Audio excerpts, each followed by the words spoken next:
Assalamualaikum warahmatullahi wabarakatuh. Perkenalkan, nama saya Marlin C. Ina, NIM 18071023, Prodi Pendidikan Kimia semester 5. Di sini saya akan mempresentasikan jurnal tentang uji identifikasi senyawa alkaloid, ekstrak metanol, daun kelor secara kromatografi lapis tipis. Oke, sebelumnya saya akan sedikit memaparkan tentang apa itu daun kelor. Jadi, daun kelor ini biasa dikenal dengan nama latin Moringa aloe vera L. Tanaman ini biasa digunakan oleh masyarakat luas sebagai bahan makanan maupun obat-obatan. Dan kelor ini sudah masuk dalam famili Moringaceae dan biasanya tumbuh di dataran tinggi maupun di dataran rendah dengan tinggi batang sekitar 7-11 meter. Oke, lanjut.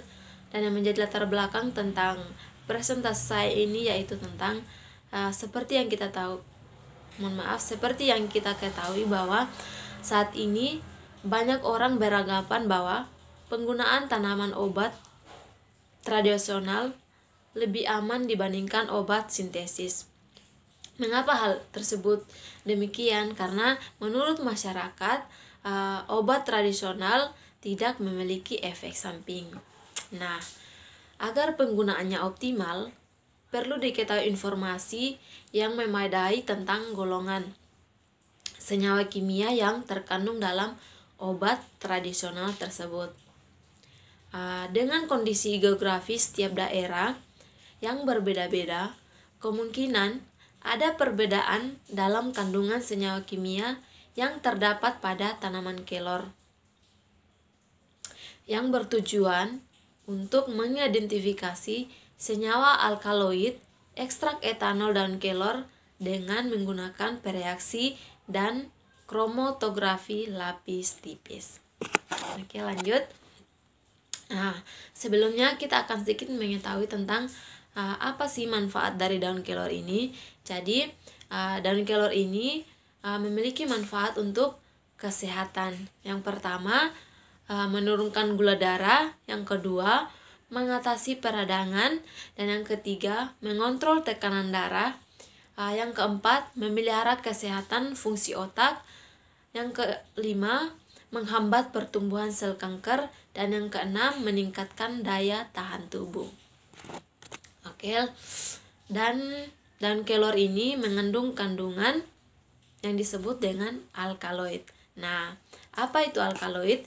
Jadi, alkaloid merupakan salah satu metabolit sekunder yang banyak ditemukan di alam. Hampir seluruh alkaloid berasal dari tumbuhan.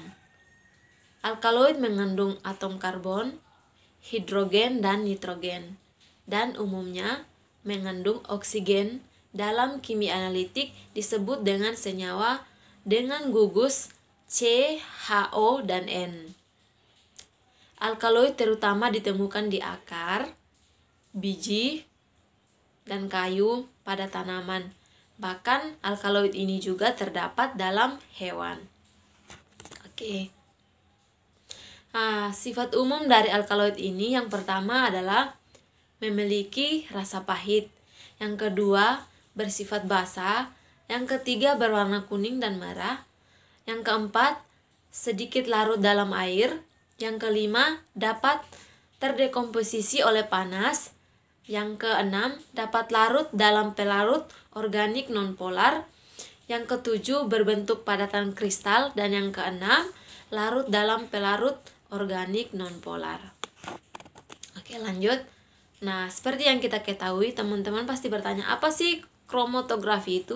Jadi, kromatografi itu adalah metode pemisahan komponen menggunakan fasa diam berupa alat plat dengan lapisan bawah adsorben inert. Oke. Jadi, dalam metode kromatografi ini menggunakan jenis penelitian yang disebut dengan jenis penelitian observasi laboratorium.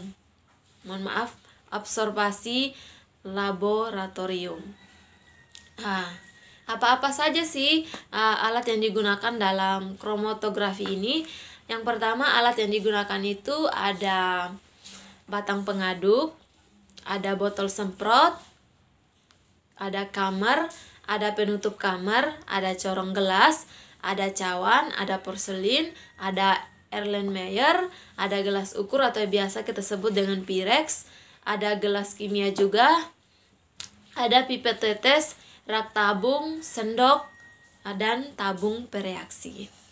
Dan pasti teman-teman bertanya, apa sih bahan-bahan yang digunakan? Oke, bahan-bahan yang digunakan dalam kromatografi ini yaitu ada H2O, ada aluminium foil, ada HCl, ada etil asetat, ada kertas saring, lempeng, ada CHO4, dan ada heksan pereaksi Mayer, dan berbagai bahan-bahan tersebut bisa teman-teman lihat di sini.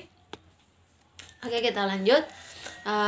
Metode kerja yang digunakan dalam kromatografi ini yaitu yang pertama, kita melakukan proses pengambilan sampel, yaitu pertama kita mengambil daun kelor yang sudah dibersihkan. Yang kedua, kita melakukan pengolahan sampel.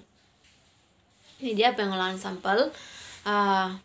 Dipotong kecil-kecil daunnya, terus dikeringkan dengan cara diangin-anginkan hingga airnya tidak tersisa lagi. Kemudian diekstraksi dan dilakukan uji identifikasi kimia. Yang ketiga itu pembuatan ekstraksi, yaitu dengan mengambil sampel yang dipotong kecil-kecil, ditimbang sampai 500 gram, diletakkan dalam bejana Maresa, ditambahkan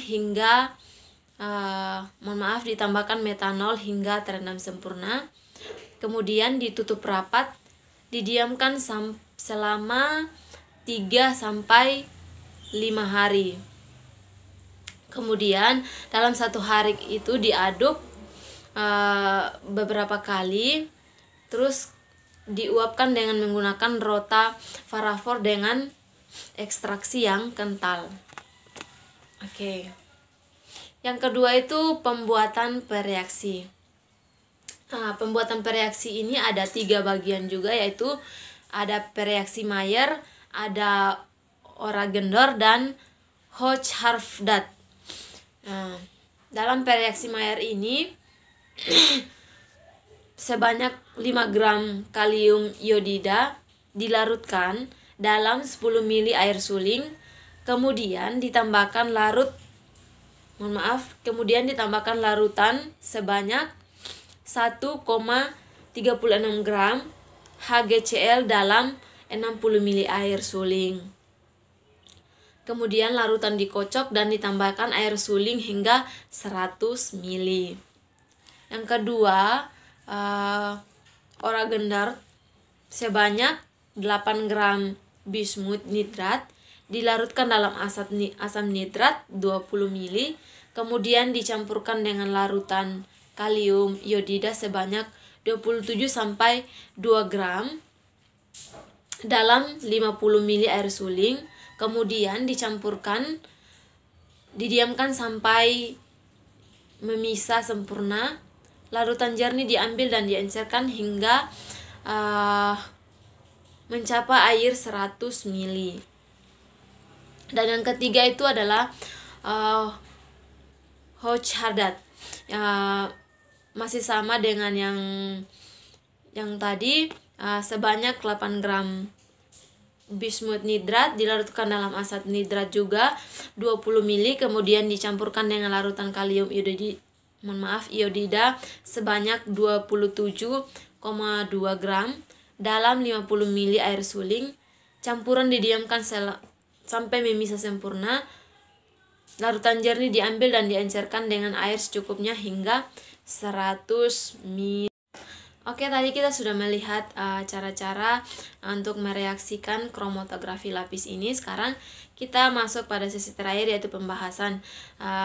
Jadi dalam uji coba yang telah dilakukan, telah didapatkan bahwa berdasarkan nilai RF-nya 0,8 masuk dalam kisaran 12 alkaloid yang paling umum, yaitu 0,07 sampai 0,62 dengan melihat hasil identifikasi dengan reaksi kimia dan kromatografi lapis tipis. Dapat dinyatakan bahwa daun kelor tersebut mengandung alkaloid. Oke, lanjut. Nah, oke teman-teman, berdasarkan hasil uji coba yang telah dilakukan, telah didapatkan bahwa daun kelor ini benar-benar mengandung alkaloid. Nah, mungkin hanya itu yang bisa saya sampaikan. Mohon maaf bila ada kekurangan. Assalamualaikum warahmatullahi wabarakatuh.